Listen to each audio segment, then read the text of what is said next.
Absolutely smacked NQ this morning. 8.43 R. That's 30,000 on the day. So absolute banger on this trade. So let's go ahead and rewind the charts to 9:30 and we'll go ahead and break down this trade. So starting off at 9:30 a.m. right here, you can see, of course, we did not have this as an order block yet, and we did not even have this 4-hour order block. I noticed that we had already taken London high and London low, so it could be a more consolidated day. However, the overall trend was still bearish, so I thought, maybe we could deliver a short off of here, maybe even a long from a second tap of this order block, but there was nothing very clear that I was interested in an entry from. So I just let the open play out, and you can see we ended up tapping this 15-minute fair value gap and running lower, creating this order block. Now, at this point, we did not yet have these 4-hour levels. So that's one of the reasons why I didn't tee off of here, and that's another reason why I didn't see this as an immediate place to take a trade. However, once we did close at 10 a.m., I saw that we had left a 4-hour order block. So if we go to the 4-hour here,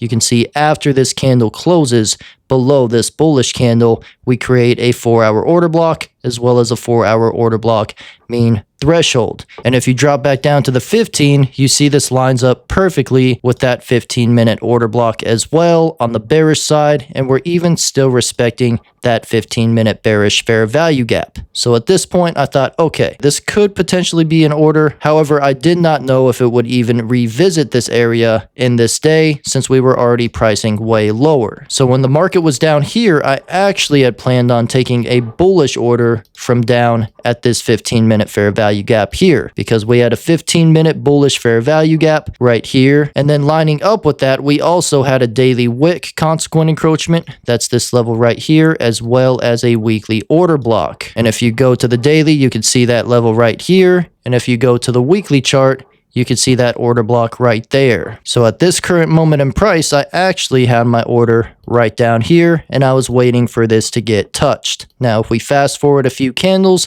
obviously that doesn't end up happening, but we did start to retrace up, which is where I started eyeing my other level. So we reached pretty close to that level down there, started pricing up after it had traded through that order block mean threshold. I knew the chances of going back there were probably diminished. So I actually had left the charts between around this time right here and probably right on this candle. And at this point, it started to make more sense for price to potentially reach up to here. So I waited one more candle, price started running more bullish, and at that point, I finally placed the order here, 10-point stop right at the bottom of the order block, and it also covers the bottom of that 4-hour order block as well.